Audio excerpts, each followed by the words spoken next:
그다음 이제 종중재산인데, 종중명의로 된 재산인데, 그 등기를 종중으로 된 게 아니라 그 종중에 대해 종중원 중에 한 사람 이름으로 등재가 된 것들이 많거든요. 네.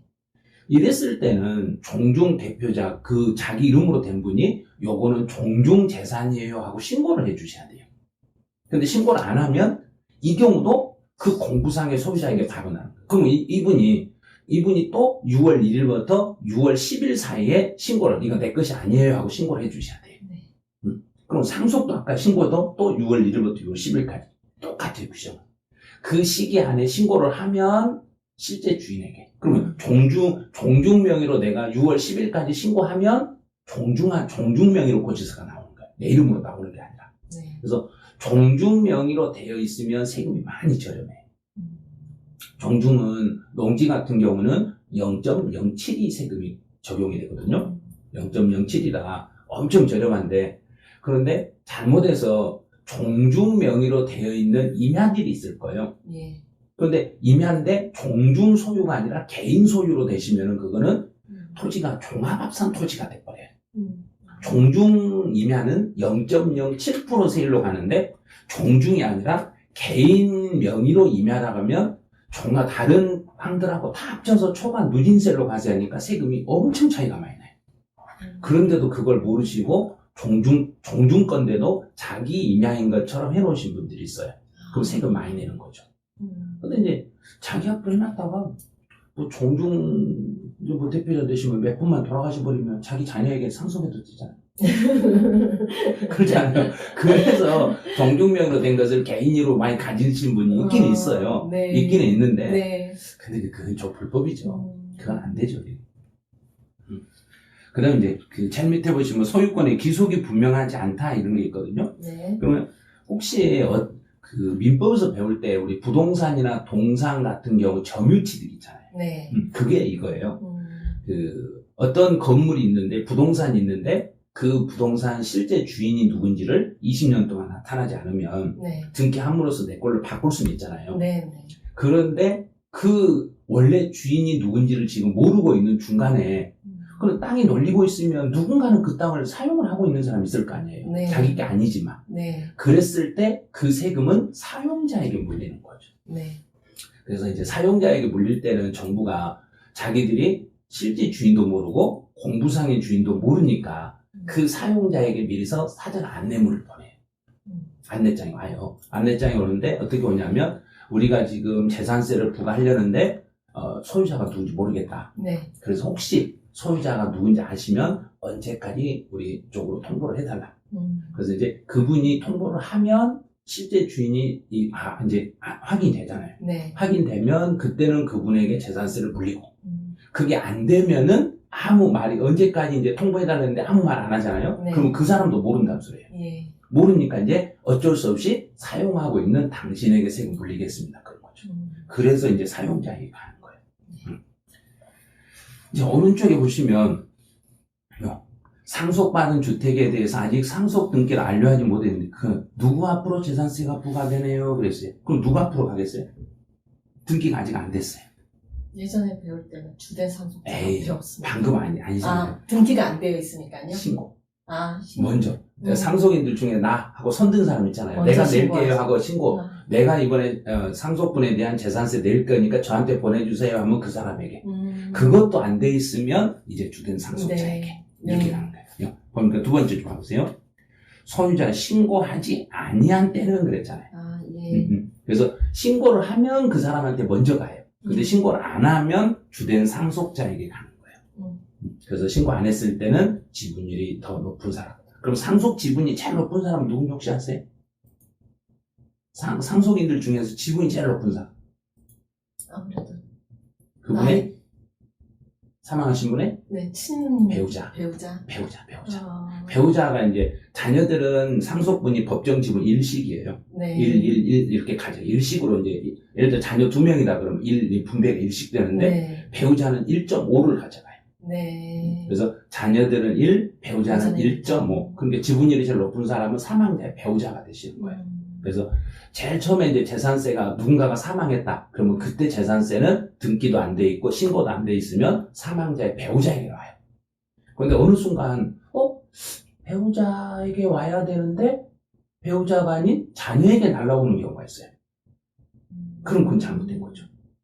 그렇잖아요. 그래서 예전에 어떤 분이 그러시더라고요. 아버님이 사망해가지고 어머님에게 재산세가 계속 날아왔었는데, 네. 언젠가부터 저한테 재산세가 와요. 그러더라고. 그거 어떻게 해야 돼요? 그러더라고요. 근데 어머님이 너무 나이가 많으시니까, 네. 근데 자녀에게 날아와. 그건 말이 안 돼요. 그래서 어머님이 연세가 많이 드셨더라도 지분율이 높으신 분은 어머님이거든요. 네. 그래서 배우자에게 오는 거에 받고 자녀들은 지분이 일식이잖아요. 네. 일식이니까 네. 어머님이 또 돌아가시면 이제 자녀들 중에서 나이가 제일 맞아요. 많으신 분에게 날라오는 게 맞죠. 네. 그런 식으로 가는 거예요. 그 다음 이제 신탁 재산의 위탁자랑 했는데, 이 신탁법에 따라서 수탁자 명의로, 이게 내가 다른 사람한테 맡겨놔도 이거 내 거잖아요. 내 것이기 때문에 원래 맡긴 위탁자에게 재산세가 나오는 게 맞아요.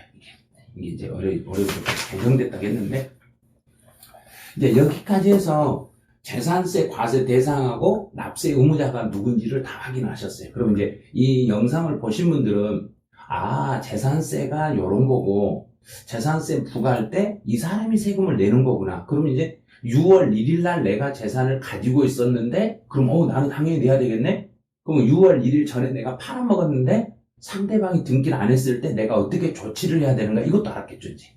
예. 그런데 혹시라도 6월 1일 이후에 6월 1일, 이런 경우가 진짜 실제로 제가, 이게 세법 공부하기 전에 저희 집에서 이런 일이 있었거든요.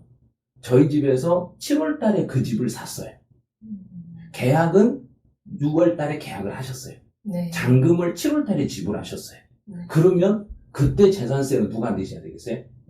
매도자가 내야죠. 네. 그런데 매도자가 어디론가 사라져버렸어요.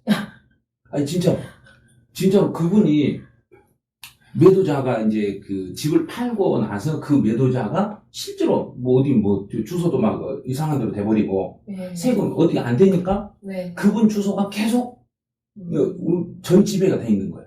그래서 이 사람을 이제 빼내고 이제 그 집으로 이제 우리가 소유권 이전을 했으니까. 네. 그런데 재산세 고지서가 계속 날라오는 거예요.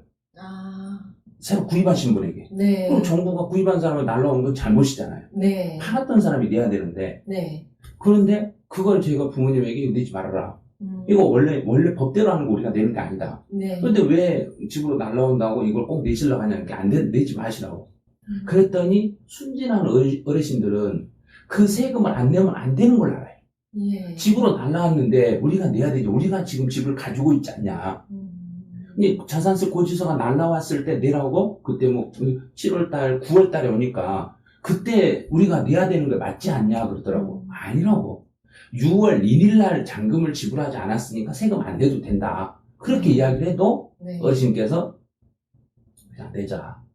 그래서 제가 계속 안 내고 뻗쳤어요. 근데 어느 순간 집에서 나빠하셔버린 거예요. 그래서 그게 진짜 억울하더라고요. 아니, 이런 게, 그 중개사님이 그 거래를 할 때, 이제 집에 아버님하고 하시는 분이었어요. 그 중개사 하시는 분이. 네. 그런데 그분이 우리 아버님이 내는 게 맞다고 계속 하시는 거예요.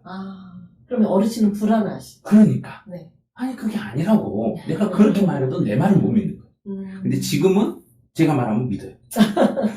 제가 이제 세법 강의를 계속 하고, 아버님 보면서 이 유튜브도 보실 줄 몰라요.